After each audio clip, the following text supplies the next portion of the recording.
Kayıtlara geçtiği kadarıyla Anayasa Mahkemesi tarafından bölücülük ve Kürtçülük gerekçesiyle ilk kez 1970'te Türkiye İşçi Partisi kapatılmıştı. 1990'lardan itibaren ise sırasıyla HEP, ÖZDEP, DEP, HADEP, DTP hakkında kapatma kararı verilmişti. Ayrıca DEHAP hakkında da dava açılmıştı. Bu arada Kürt siyaseti nedeniyle Emek Partisi ve Şerafettin Elçi'nin Demokratik Kitle Partisi de aynı gerekçelerle kapatılan partiler arasında bulunuyor. Son olarak hakkında Kürt meselesi nedeniyle dava açılan parti Halkların Demokratik Partisi yani HDP oldu ve bu nedenle HDP 14 Mayıs'taki seçimlere girmeme kararı aldı. Daha doğrusu Yeşil Sol Parti çatısı altında seçime katılacak. Zira seçimden önce olası bir kapatma kararının verilebileceği kaydediliyor. Maksadım burada kapatılan partilerin seceresini tutmak değil, bilakis burada sözünü ettiğim bu partiler hakkında Anayasa Mahkemesi'nin hangi gerekçelere dayanarak kapatma kararları verdiğine değinmek istiyorum. Böylece hem bu partilerin hangi gerekçelerle kapatıldığını ve daha da önemlisi hem de bu kararların Türk yargısının Kürt karşıtı tutumunu ve devletin resmi söylemini nasıl yansıttığını daha iyi anlayabiliriz. Bu konuyla ilgili nitelikli muhtemelen ilk ve tek çalışmayı yapan Derya Bayır'ın Türk Hukukunda Azınlıklar ve Milliyetçilik adlı kitabını referans alacağım. Farklı millet, azınlık, ırk ve dilin varlığına dair iddialar karşısında diğer yargı organları gibi geçmişten bugüne tavizsiz bir duruş sergileyen Anayasa Mahkemesi de tırnak içinde ülkenin ve milletin bütünlüğünü veya tekliğini Türk milleti mefhumu üzerinden korumaya devam etmiştir.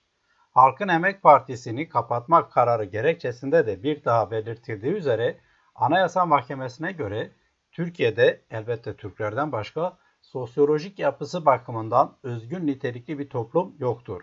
Dolayısıyla Anayasa Mahkemesi hep kararı gerekçesinde belirttiği gibi Kürtlerin azınlık veya millet olarak kabul edilmesine dair görüşlere kapıyı kapatmıştır. Tırnak içinde çünkü azınlığın sosyolojik ve hukuksal tanımlarına uygun bir nitelik Kürt kökenli yurttaşlarda bulunmamaktadır. Ve kaldı ki bilimsel ölçülere ve tarihsel gerçeklere göre ulus olarak nitelendirilmeleri olanaksızdır. Anayasa Mahkemesi Türk milletini tanımlarken çoğunlukla ayrımsızlık vurgusundan hareket etmiştir. Derya Bayer'in aktardığı şekliyle tırnak içinde ona göre yani Anayasa Mahkemesi'ne göre kökeni ne olursa olsun ulus içinde herkes ayrımsız biçimde yer almakta, ulusun birliği olgusu böylece somutlaşmaktadır. Yani Türk milleti içinde sayılmak aynı şekilde muameleyi, aynı hukuka ve eşit haklara tabi olmayı ve aynı sınırsız bireysel hak ve özgürlüklerden yararlanmayı gerektirmektedir. Kısacası Anayasa Mahkemesi'ne göre de Türkiye'de yaşayan herkes Türktür. Kürt dilinin nitelendirilmesi de bu yoruma uygun olmuştur. Anayasa Mahkemesi'ne göre örneğin 1993 HEP kararında özgün bir Kürt dili yoktur. Örneğin HEP 93, DEP 94, Emek Partisi 97 kararlarında 1000 yıldan beri birlikte yaşayan, vatanın her yerinde iç içe kaynayan çeşitli soy ve kökenden gelen bireyler arasında Türkçe en yaygın dildir ve Kürtçe özgün bir dil değildir. Bununla birlikte örneğin yine HEP 1993 kararında kapalı ve açık özel ortamlarda, evde, iş yerinde, basın ve sanat alanında ana dilin kullanılması da yasak değildir. Ancak elbette bu serbestliğin bir sınırı da vardır ve Anayasa Mahkemesi bunu hatırlatmayı da ihmal etmemiştir. Bu nedenle yerel dil, folklor ve kültür anayasal kavram olan Türk ulusu ortak kimliğine karşı tavır alınmaması kaydıyla esasen serbesttir ve aynı şekilde toplumsal renklilik ve zenginlik biçiminde kalmak kaydıyla mutluluk, gurur ve saygınlık kaynağı olabilecektir. Aynı zamanda örneğin ÖZDEP 1993 ve DEP 1994 kararlarında resmi dilin her vatandaş tarafından bilinmesi, hangi alanlarda olursa olsun eşitlik ilkesinin hakkıyla uygulanabilmesi bakımından yararlı hatta zorunludur. Resmi dili genç, ihtiyar, kadın, erkek her vatandaşın bilmesini sağlamak devletin görevidir. Anayasa Mahkemesi'nin kararlarında bu ifadeler de geçer.